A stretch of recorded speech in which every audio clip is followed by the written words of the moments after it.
প্রধান উপদেষ্টার ঘোষিত সময়েই জাতীয় নির্বাচন, জানালেন স্বরাষ্ট্র উপদেষ্টা। কোচিং সেন্টারে যৌথ বাহিনীর অভিযান, অস্ত্র বিস্ফোরক সহ পরিচালক আটক। খুলনায় কৃষি ব্যাংকের লকার ভেঙে 16 লাখ টাকা লুট। গ্রামের কাগজের প্রয়াত সাংবাদিক এরশাদ আলীর স্মরণে আলোচনা সভা ও দোয়া অনুষ্ঠিত। সারা দেশে বর্ণাঢ্য আয়োজনে উদযাপিত হচ্ছে জন্মাষ্টমী। কুষ্টিয়ায় অস্ত্র ও মাদকসহ 5 জন আটক। দর্শক, শুনছিলেন দিনের খবরের প্রধান শিরোনাম, এবার বিস্তারিত। তার আগে আমাদের ইউটিউব চ্যানেল সাবস্ক্রাইব করুন এবং সব খবর পেতে ফেসবুক পেজ ফলো করে রাখার পাশাপাশি ওয়েবসাইট ভিজিট করুন। প্রধান উপদেষ্টা ডক্টর মোহাম্মদ ইউনূস ঘোষিত সময়েই জাতীয় নির্বাচন অনুষ্ঠিত হবে বলে জানিয়েছেন স্বরাষ্ট্র উপদেষ্টা জাহাঙ্গীর আলম চৌধুরী। আজ রাজধানীর মোহাম্মদপুরে কৃষি মার্কেট পরিদর্শন শেষে তিনি এক প্রশ্নের জবাবে গণমাধ্যমকে একথা জানান। স্বরাষ্ট্র উপদেষ্টা বলেন, প্রধান উপদেষ্টা যা বলেছেন তার ওপরে আমাদের কোনো কথা নেই। স্যার যেই তারিখে বলেছে ওই তারিখেই নির্বাচন হবে, যে মাসে বলেছে ওই মাসেই হবে। কে কি বলল ওইটা শোনার আমাদের দরকার নেই। জনগণ নির্বাচনমুখী হলে কেউ আর নির্বাচন ঠেকাতে পারবে না জানিয়ে তিনি আরও বলেন, জনগণ হলো আসল। রাষ্ট্রের ক্ষমতা জনগণের হাতে। জনগণ যে সময় চাইবে আমি নির্বাচনের দিকে চলে যাব, কারো কোনো শক্তি নাই নির্বাচন বন্ধ করার। রাজশাহী নগরের ডক্টরস ইংলিশ নামে একটি কোচিং সেন্টারে অভিযান চালিয়েছে যৌথ বাহিনী। আজ ভোরে নগরীর কাদিরগঞ্জ এলাকার একটি বাড়িতে অবস্থিত ওই কোচিং সেন্টারে অভিযান শুরু হয়। সেখান থেকে বেশ কিছু অস্ত্র ও বিস্ফোরক পাওয়া গেছে বলে অভিযানে থাকা একটি সূত্র জানিয়েছে। তারা বলেছে, বিস্ফোরক নিষ্ক্রিয় করে তা সংবাদকর্মীদের সামনে আনা হবে। এ ঘটনায় ডক্টর ইংলিশ কোচিংয়ের পরিচালক মুনতাসিরুল আলম অনিন্দকে আটক করা হয়েছে। তিনি জঙ্গি সংশ্লিষ্টতার অভিযোগে এর আগে একাধিকবার গ্রেপ্তার হয়েছিলেন। রাজশাহী বিশ্ববিদ্যালয়ের সাবেক শিক্ষার্থী অনিন্দের বাবা শফিউল আলম লটকু মহানগর বিএনপির সাবেক সহসভাপতি। একই সঙ্গে অনিন্দ রাজশাহীর সাবেক মেয়র AHM খায়রুজ্জামান লিটনের চাচাতো ভাই। পুলিশ জানিয়েছে, অনিন্দ হলি আর্টিজান হত্যাকাণ্ডের পর জঙ্গি সন্দেহে এবং রাজশাহী বিশ্ববিদ্যালয়ের ইংরেজি বিভাগের শিক্ষক AFM রেজাউল করিম সিদ্দিকী হত্যা মামলায় গ্রেপ্তার হয়েছিলেন।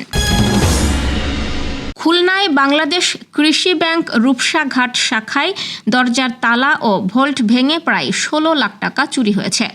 এই ঘটনার সঙ্গে জড়িত সন্দেহে পুলিশ এখনও কাউকে গ্রেপ্তার করতে পারেনি।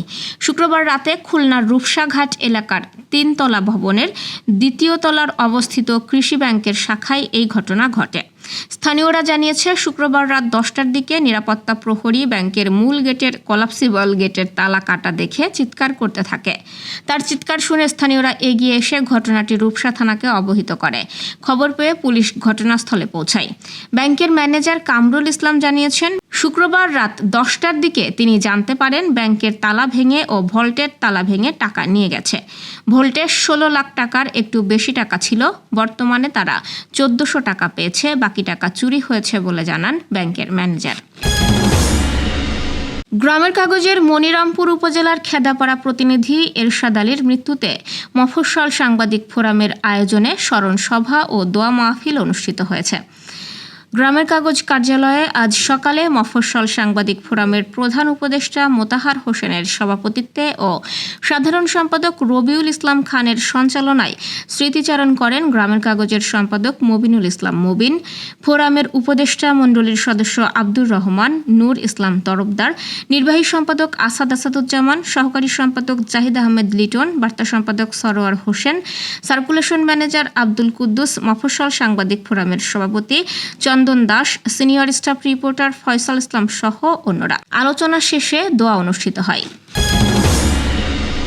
আজ সনাতন ধর্ম বিশ্বাসীদের মহা অবতার ভগবান শ্রীকৃষ্ণের জন্মতিথি অর্থাৎ জন্মাষ্টমী।